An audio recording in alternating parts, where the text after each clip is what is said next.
तो आइए अगला सवाल है आपके सामने कि 64 का घनमूल क्या होगा, यानी कि 64 का क्यूब रूट क्या होगा। क्या होता है क्यूब रूट, है ना। तो बोलते हैं कि कोई नंबर लिखा हुआ है, जैसे कि मान लीजिए कि ऐसा क्या लिखा, कोई नंबर ऐसा लिखा हुआ है ना 64। तो इसके अंदर जो है ना 3-3 का सेट होना चाहिए, तब एक बाहर निकलता है। 3-3 का सेट बनना चाहिए। जैसे कि नहीं जान रहे थे तो गुणनखंड करेंगे ऐसे 64 का, है ना। तो बोल सकते हैं 32 दूनी 64 हो गया, है ना। 2 बार में 16 हो गया, 2 बार में 8 हो गया, है ना। 2 बार में 4 हो गया और 2 दूनी 4 हो गया। तो 2 2 2 कितने बार आया, 3 बार आया, है ना। तो एक तो निकल जाएगा बाहर, कितना निकलेगा, एक तो बाहर। और फिर से 2 2 2 बाहर आया तो एक निकल जाएगा बाहर, यानी 2 2 जाएगा 4। तो आपका ऑप्शन नंबर सी 4 आंसर सही है। चलते हैं अगला क्वेश्चन और समझते हैं ये कि बोलता है क्वेश्चन ऐसा कि संख्या 6 का घन क्या होगा, जो cube of the number 6 will be. 6 का क्यूब कितना होगा। तो 6 का क्यूब निकालने के लिए मतलब ये सिंपल सी बात है कि 6 को 6 से 3 बार मल्टीप्लाई करना है। 6 इंटू 6 क्या बोले कि 6 गुना 6 गुना 6 आपको कितना बार मल्टीप्लाई करना है, 3 बार मल्टीप्लाई करना है। तो सिंपली आपका आंसर हो जाएगा इतना आसान, है ना, कि 6 गुना 6 गुना 6 यदि करिएगा 6 गुना 6 गुना 6 गुना 6, तो 6 का 36 36 के 216 और आपका ऑप्शन नंबर हो जाएगा 30। चलिए आगे समझते हैं कि 17 में क्या है कि 512 किसका घन है। 512 का घन क्या होगा, है ना, मतलब किस नंबर का घन है। किस नंबर का घन करेंगे तो कितना आएगा, 512 आएगा। तो भाई 4 का गुना करो, 4 चौके 16, 4 गम 4, 4 चौके 16, 16 चौके 64, 512 नहीं आया। 5 पच्चे 25, 25 125, 5 पच्चे 25, है ना, और 25 पच्चे 125, ये भी 512 नहीं आया। 6 छके 36, 6 छके 36, 36 छके 216 नहीं आया। 80 80 64, 64 80 512। तो आपका ऑप्शन नंबर हो जाएगा सी। क्या हो जाएगा, ऑप्शन नंबर सी। तो चलिए आगे चलते हैं और फिर ये पढ़ते हैं कि आगे का आंसर क्या होगा। तो यहाँ पे थोड़ा सा इसको पीछे निकालते हैं तो देखेंगे कि यहाँ पे क्या बोलता है। अब चलते हैं आगे और ये क्वेश्चन रहा आपके सामने कि इसमें से कौन जो है ना तो पूर्ण घन नहीं है। पूर्ण घन किसको बोलते हैं, है ना। पूर्ण घन भाई साहब इसके लिए एक बहुत ही अच्छा रूल होता है, आप इसको नोट कर लीजिए कि जिसके अंत में भी 2 3 7 8 या तो फिर सिंगल जीरो रहता है ना, या तो उसको हम बोलते हैं कि वो घनमूल नहीं हो सकता है, या तो फिर किसी नंबर का घन नहीं हो सकता है। तो 2 3 7 8 जिसके अंदर हो गया, है ना, वो जो है ना सो क्या घन संख्या नहीं हो सकता, ठीक है। तो पूर्ण घन संख्या नहीं है, तो ये भी पूर्ण घन संख्या पहले घन संख्या है। हाँ भाई 5 पचे 25 पचे 125 होता है ना, तो घन संख्या है, यानी 5 तक घन है। 3 तिया 9 तिया 27, है ना, 3 तिया 9 तिया 27, 27 जो है ना ये भी घन संख्या है। 1000 10 गुना 10 गुना 10 यदि करेंगे यानी कि 10 का घन है ना। 64 जो है ना किसी का घन संख्या नहीं है। तो आपका आंसर हो जाएगा 64, सॉरी 63। अब चलते हैं आगे और फिर ये क्वेश्चन रहा आपके सामने कि 729 किसके बराबर है। 729 किसके बराबर है ना, घनमूल 729 किसके बराबर है। तो भाई मेरे यहाँ पर यदि गौर से देखें तो समझने वाली बात यह है कि यहाँ पर दिया हुआ है घनमूल, और घनमूल हम लोग को निकालना है किसका।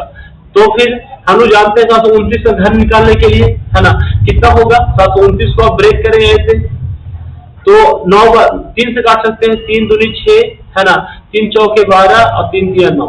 फिर 3 से काट सकते हैं तो 3 या 24, 3 एकम 3, फिर 3 से 27 तिया 81, फिर 3 से 9 तिया 27, फिर 3 से 3 तिया 9। तो भाई साहब कितना 3 3 आया, 3 3 1, 3 को एक बार आया तो 3 बाहर निकल जाएगा, है ना। फिर 3 3 3 3 3 का सेट 3 बार बना तो फिर एक 3 बाहर निकल जाएगा, 3 3 जा 9। 9 आपका सही आंसर है ना। और 9 जो है ना, 9 जो है ना तो यहाँ पर भी नहीं है। 729 किसके बराबर है? 9 यहाँ पर भी नहीं है, 9 यहाँ पर भी नहीं है, और फिर 9 यहाँ पर भी नहीं है। तो ये वाला आपका है ना, इस इंग्लिश मीडियम में जो क्वेश्चन लिखा हुआ है उसमें सही से है, और उसमें ऑप्शन नंबर बी दिया हुआ है। हाँ, यहाँ पे 9 दिया हुआ है बी नंबर में, दूसरा नंबर में 9 दिया हुआ था भाई, तो आपका ऑप्शन नंबर हो जाएगा बी। चलते हैं आगे भाई साहब, समझिए ये है ना कि अगला क्वेश्चन आपके लिए, और अगला क्वेश्चन ये है कि 5 के घन का इकाई अंक क्या होगा? 5 के घन का इकाई अंक, तो इकाई अंक निकालना बहुत ही आसान होता है ना। और कैसे निकालते हैं इकाई अंक, समझिए, बहुत ही सिंपल। तो इकाई अंक निकालने के लिए मान लीजिए 5 है, तो 5 गुना 5 गुना 5 लेना पड़ेगा, और 5 × 25 कितना आया? 25, अंत में आया 5, और जब 5 और फिर से 5 से मल्टीप्लाई करेंगे तो आएगा 5, 5 5 × 25 25 125, 125 होगा, और अंतिम में आया 5। आपका ये आंसर सही है। और चलिए समझते हैं आगे, है ना। यहाँ पर बहुत ही आसान क्वेश्चन कि a का वैल्यू 1 दिया हुआ है और b का वैल्यू भी कुछ दिया हुआ है ना। तो फिर a के पावर b और b के पावर a का वैल्यू क्या होगा? तो कुछ नहीं, सिर्फ यहाँ पे रखना है a जो है ना 1 के बराबर है, और इसका पावर है b मतलब 2, और प्लस तो प्लस देंगे, b के वैल्यू है 2 और a का मतलब है 1। इसको सॉल्व कर देंगे तो 1 का स्क्वायर 1 प्लस 2 का 2, 1 प्लस 2 यानी कि 3। आपका ऑप्शन नंबर बी सही है। चलते हैं आगे, अब सॉल्व करते हैं। बहुत ही आसान क्वेश्चन, बहुत ही आसान क्वेश्चन दिया हुआ है, और यहाँ पर ये रहा कि 10 का जो सही 10 का घन कितना होगा? तो 10 का घन मतलब 10 गुना 10 गुना 10, और 10 दाएं 100, और 100 को 10 से गुना करेंगे तो 1000 आएगा। आपका ऑप्शन नंबर सी हो जाएगा। और चलते हैं आगे, है ना। क्या बोलता है ये सवाल में ये रहा है, दे रखा कि यहाँ पे आपको जूम करके दिख रहा होगा, है ना, कि कैसे 2 के पावर 0 और 3 के पावर 0 का मान क्या होगा? तो भाई साहब बहुत ही आसान है। किसी भी नंबर का जो पावर यदि 0 रहता है ना, किसी भी नंबर का घातांक यदि 0 होगा तो उसका मान होता है 1। तो इसका मान हो गया 1, और इसका भी मान हो गया 1, और 1 हो गया 2। आपका ऑप्शन नंबर सी। चलते हैं आगे, है ना, और समझते हैं ये कि कितना इसका आंसर होगा। तो भाई साहब बात ये है कि a के पावर m है, b के पावर m है ना, और हमको करना है डिवाइड। तो डिवाइड करेंगे तो कितना होगा?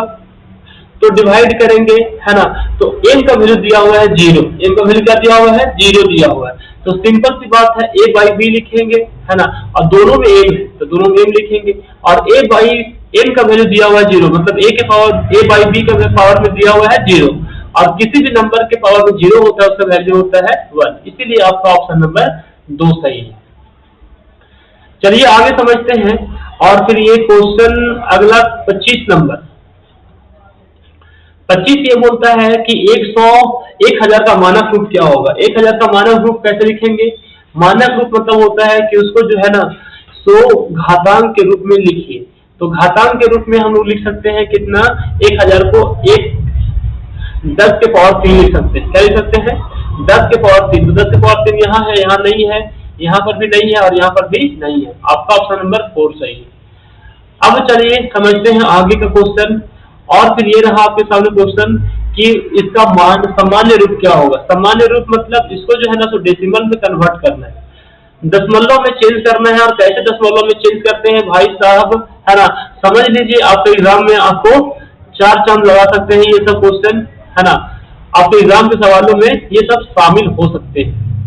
तो भाई साहब बात यह है कि 3.5 पहले लिखेंगे, 3.5 पहले लिखेंगे, और 7 को बाई में है, माइनस पावर है, मतलब जो है ना बट्टे में है 10 के पावर, मतलब 1 2 3 4 5 6 7 0 डाउन बट्टे में। तो सॉल्व करेंगे तो 7 के बाद पॉइंट लगाना है, यानी कि अभी तो पॉइंट यहाँ पर है, पॉइंट यहाँ पर है, अब पॉइंट को, यह पॉइंट को हटाना है और हमको आगे पॉइंट को शिफ्ट करना है।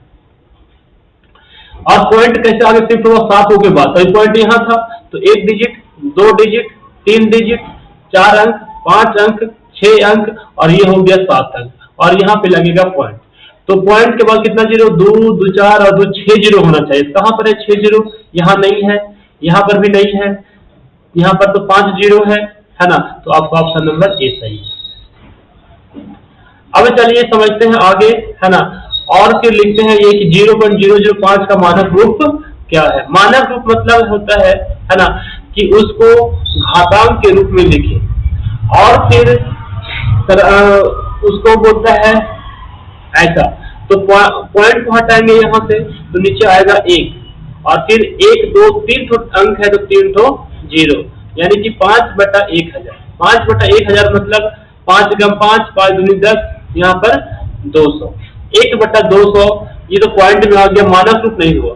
तो यदि डेसिमल में लिखना है तो ऐसे लिख सकते हैं इसको 5 को, इस जो टर्म है, ये जो टर्म है उसको ऐसे लिख सकते हैं 5 गुना 10 के पावर कितना बार है? 10 गुना 10 गुना 10, 1 बार, 2 बार, 3 जीरो यानी कि 10 की पावर 3। तो नीचे से पावर ऊपर ले जाए हो जाएगा माइनस। तो इस तरह से आपका ऑप्शन नंबर हो जाएगा 2 सही। अब चलते हैं आगे, है ना? और चलते हैं 28वां नंबर आपके सामने ये रहा सवाल। बहुत ही आसान क्वेश्चन है, जस्ट बताएं, है ना, कि किसी भी नंबर के पावर 0 होता है उसका वैल्यू होता है 1। तो आपका ऑप्शन नंबर ए सही है।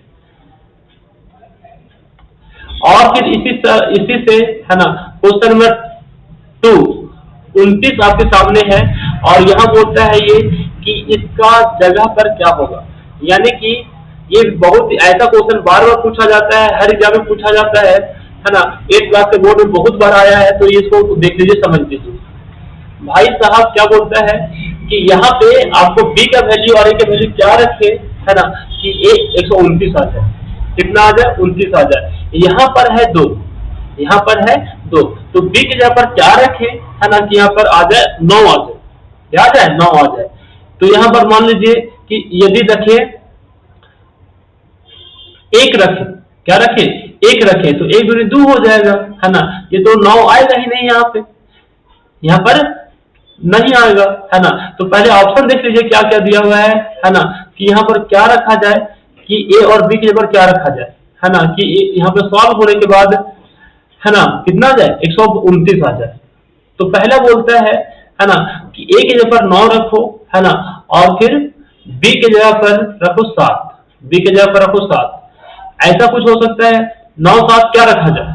अब सोचिए थोड़ा कि ए है 2 है, 2 से क्या मल्टीप्लाई करेंगे यहाँ पर, तो 9 आ जाएगा। तो क्या हम लोग यहाँ बी की जगह पर जो बाद वाला है ना, वो क्या रखें? 7 रखेंगे तो 7 दूनी 14 हो जाएगा, है ना, और 9 रखेंगे तो 9 दूनी 18 हो जाएगा, 129 हो जाएगा। तो आप ऐसा यदि नहीं आ रहा है, ऐसे नहीं आ रहा है, तो भाई साहब क्या करेंगे, है ना, थोड़ा सा इसको एडवांस दिमाग लगाइए।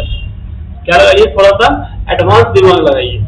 और फिर यहाँ पर क्या है, और हमको यहाँ पर गुना नहीं करना था, हमको यहाँ पर ऐड करना है। क्या करना है? ऐड करना है। तो बी की जगह पर क्या रखना पड़ेगा?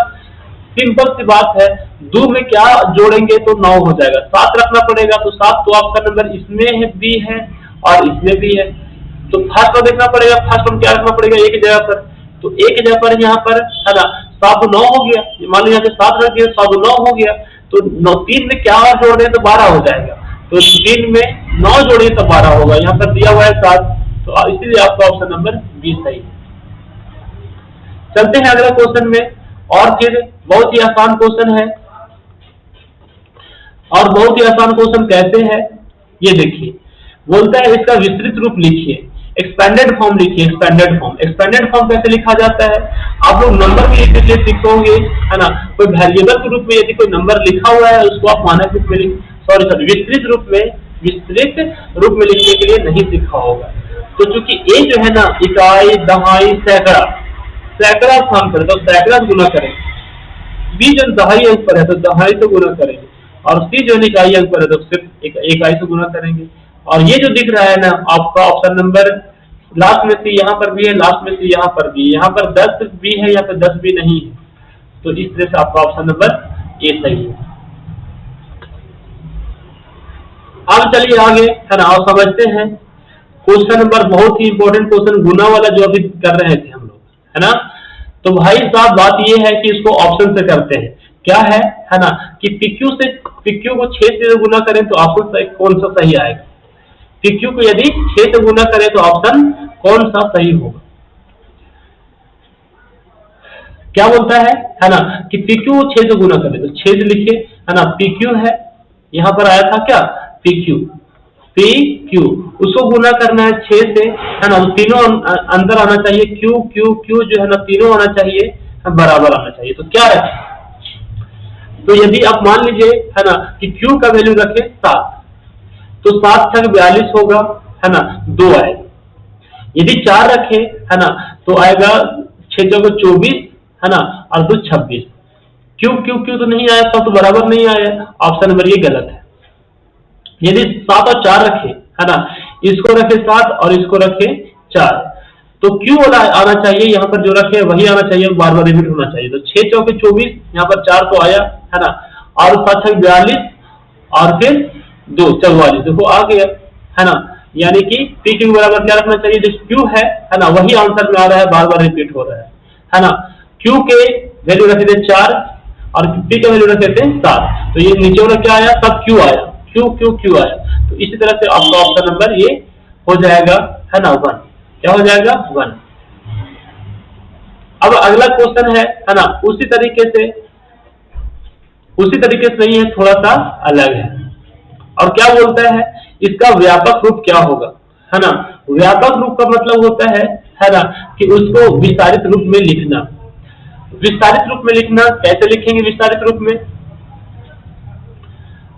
में लिखने के लिए, है ना, 39 है, तो 39 3 जो है ना दहाई प्लेस पर है, इकाई दहाई स्थान पर है, तो इकाई दहाई यानी कि 30, 3 दहाई 30, क्योंकि दहाई अंक पर था, और 9 जो है ना इकाई अंक में है, तो 9 गुना 1। कहने का मतलब है कि 3 जो है ना दहाई अंक से 10 गुना करेंगे, और 9 जो है इकाई अंक पर है तो 100 गुना करेंगे। तो आपका 10 गुना 30 प्लस 9 प्लस 1, 10 गुना 3, है ना, 10 गुना 3 प्लस 9 गुना 1, ये आपका सही है ना, आपका ऑप्शन नंबर है।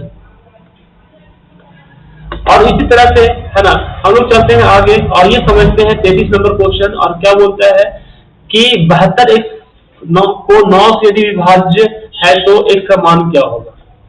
क्या बोलता है ना, कि 22x is divisible by 9, है ना। What is the value of x का वैल्यू क्या होगा। तो जो x का वैल्यू होगा वो कितना होगा, तो भाई साहब 72x, सॉरी कितना है, 72x है। 72x को डिवाइड करेंगे 9 से, तो 9 8 72, कितना आएगा 8, कितना आएगा 8, ठीक है ना। यदि संख्या 72x, है ना, 9 से विभाज्य है तो x का मान क्या होगा, ठीक है ना। विभाज्य मतलब इसका गुणांक, ठीक है। तो आया कितना वर्ग आया, x का मान ज्ञात करें, x का वैल्यू क्या रखेंगे, है ना, तो वो जो है ना तो 9 से विभाज्य हो जाएगा, है ना। तो यदि x का वैल्यू 72 है, यहाँ पर 72 है, कुछ भी रखिए, यदि 8 रख दिए, क्या रख दिए, 8 रख दिए, है ना, तो क्या ये विभाज्य होगा। यदि संख्या 72x 9 से विभाज्य है तो x का मान क्या होगा। भाई साहब ये क्वेश्चन आपका आंसर गलत बनाया हुआ है, यहाँ पे है 72x, 72 गुना कोई नंबर x, है ना, और 9 से भागा है, विभाज्य हो जाता है, तो ये तो 9 8 72 कट जा रहा है, ठीक है ना। यदि 9 से ये भी कट जाएगा, है ना, तब बोलेंगे पूरा संख्या विभाज्य हो जाता है ना। तो यहाँ पर एक जगह पर क्या आना चाहिए, यदि 72 गुना 8 कर दिए तो ये क्या 9 से पूरा पूरी भाग लग जाएगा पूरा पूरी, है ना। ये तो 9 8 72, है ना, कट जाएगा, ठीक है।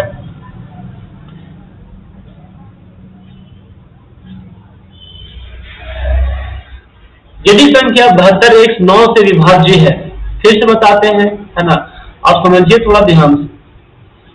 क्या बोला कि यदि संख्या 72x 9 से विभाज्य है ना, तो x का मान क्या होगा।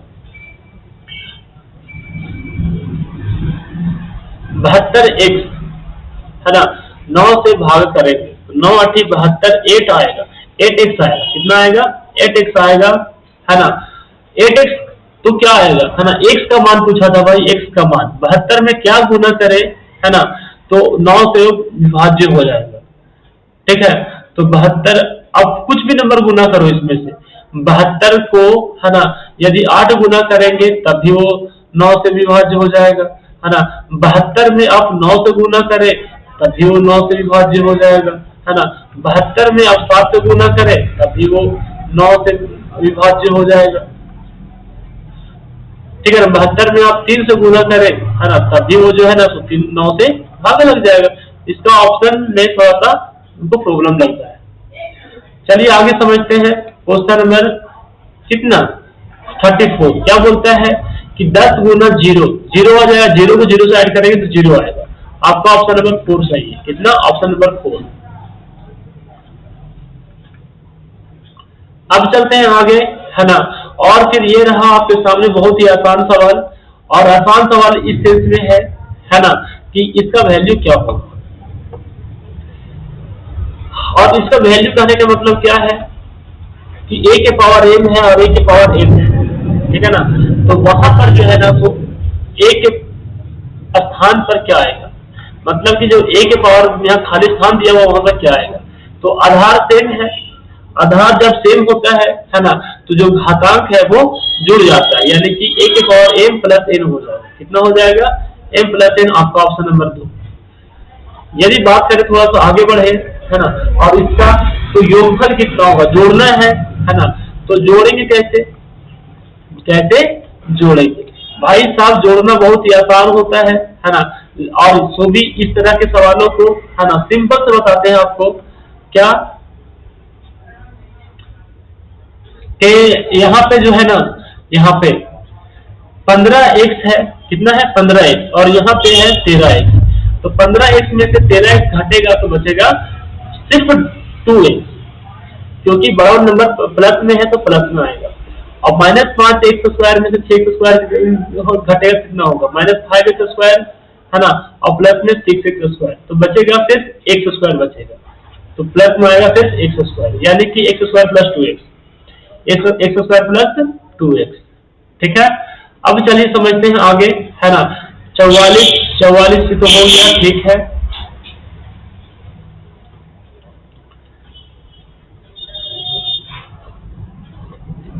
चलो ठीक है, अब चलते हैं आगे, और ये देखिए आगे का सवाल, है ना, डिवाइड वाला। तो भाई साहब डिवाइड कैसे करते हैं समझते हैं इसके बारे में। डिवाइड करना, है ना, वही वाला नियम को लगाते हैं, है ना, जो हम लोग पहले से लगा रहे होते हैं, और फिर इसमें हम लोगों को एक बात ध्यान देना होता है ना, कि यहाँ पर हम लोग लिखते कैसे हैं, जैसे कि 144 से लिखा हुआ है और फिर y के पावर 4 है, डिवाइडेड बाई, है ना, -12 है और फिर y स्क्वायर है।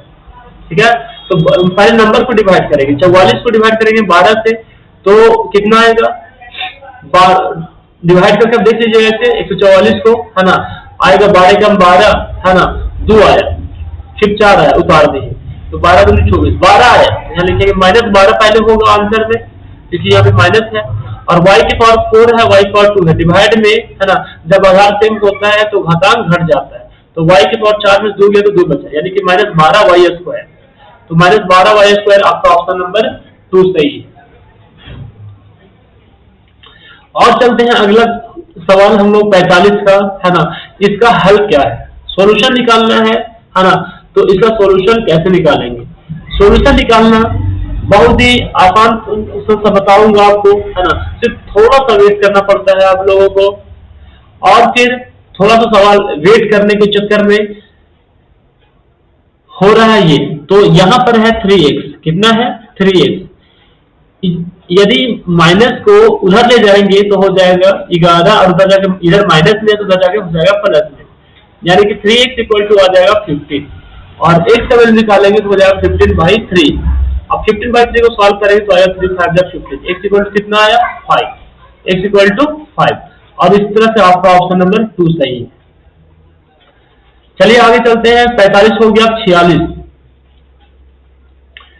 क्या ऑप्शन बोलता है पढ़िए एक बार, है ना, और फिर समझिए, उसके बाद देखो भाई क्या बोलता है, 4x² तथा 8x² के सही विकल्प क्या है? दोनों समान पद है? नहीं, दोनों समान पद नहीं है। इसमें जो है ना सो एक का जो घातांक है वो 1 है, इसलिए घातांक 2 है, नहीं है।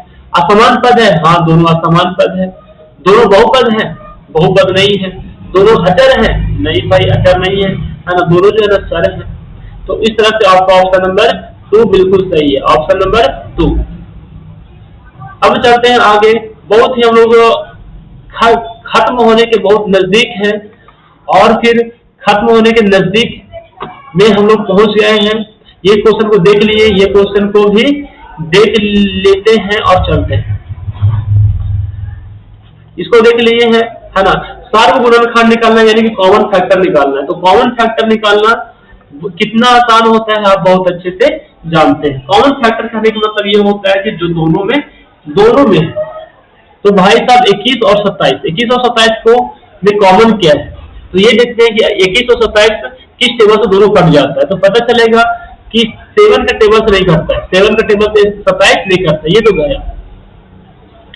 7 का टेबल से नहीं करता, ये तो गया। अब बच गया ये वाला और ये वाला। तो दोनों में से 3 कट जाता है। 3 का टेबल में किस करता है? 3 का टेबल में 27 करता है। 3 तो आना तय है। अब x² इसमें भी है और x³ इसमें है ना। तो x² है और x³ है, तो दोनों में क्या कॉमन है? तो दोनों में x² इसमें भी है, x² इसमें भी है, क्योंकि इसको लिख सकते हैं x² इंटू x। तो x² तो दोनों में है, तो आपका दोनों में x² आया कॉमन। यहाँ पे y² है, यहाँ पर y², तो y² भी आपका कॉमन। तो इस तरीके से आपका ऑप्शन नंबर ए सही है।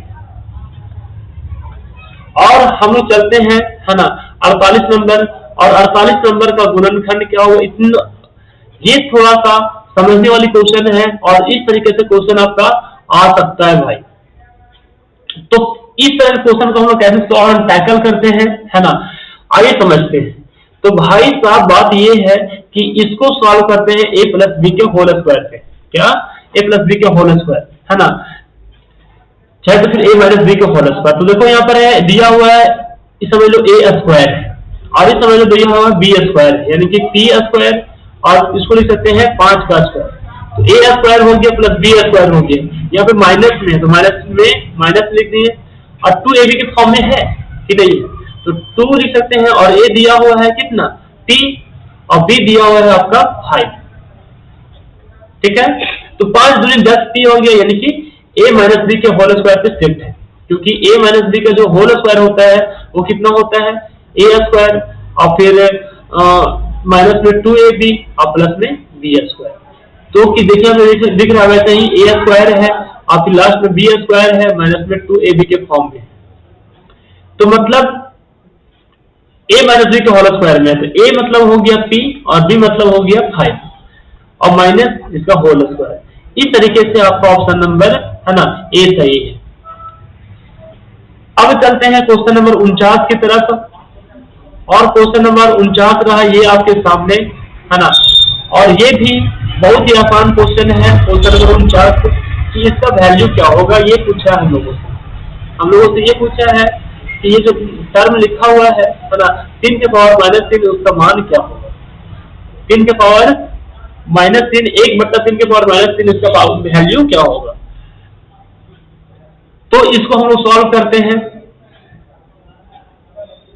तो यहाँ पे चूंकि पावर माइनस में हम लोग फॉर्मूला जानते हैं, a के पावर माइनस m रहता है, इसको लिख सकते हैं a के पावर m। तो a के पावर m लिखा हुआ है तो ऊपर में चला जाएगा, तो हो जाएगा क्या? प्लस में हो जाएगा, यानी कि 3 के पावर 3 हो जाएगा। माइनस में यदि पावर आता है तो रेसिप्रोकल हो जाता है, ठीक है ना। तो 3 × 9 = 27, आपका ऑप्शन नंबर बी सही है। 3 × 3 × 3। अब चलते हैं आगे है ना, और फिर क्वेश्चन नंबर 50 जो कि लास्ट क्वेश्चन है, और इसी के साथ हमारा जो ये सेशन है वो समाप्त हो जाएगा, और हम लोग अगले वीडियो में मिलेंगे है ना। अगला साइंस का प्रैक्टिस सेट लेकर के, और फिर एक्सप्लेनेशन के साथ लेकर आऊंगा, और क्या क्या क्वेश्चन पूछा जा सकता है उस चीज को लेकर आऊंगा है ना। तो भाई साहब देखिए लास्ट क्वेश्चन, यदि x का वैल्यू निकालना है तो ये जो कांस्टेंट है उसको ले जाना पड़ेगा इधर, तो प्लस में है तो हो जाएगा माइनस में। तो 17/7 है इधर RHS में, इधर से उसको इधर ले जाएंगे तो माइनस, और प्लस में है तो उधर माइनस में हो जाएगा 3/7। इसको सॉल्व करेंगे तो 7 आएगा और फिर ऊपर आ जाएगा 17 माइनस हो जाएगा 3, तो 17 में 3 जाएगा 14 और 14/7 कैंसिल करेंगे तो आएगा 2। तो इस तरीके से आपका ऑप्शन नंबर 1 सही है ना। और मिलते हैं अगले वीडियो में, तब तक के लिए जय हिंद, वंदे मातरम।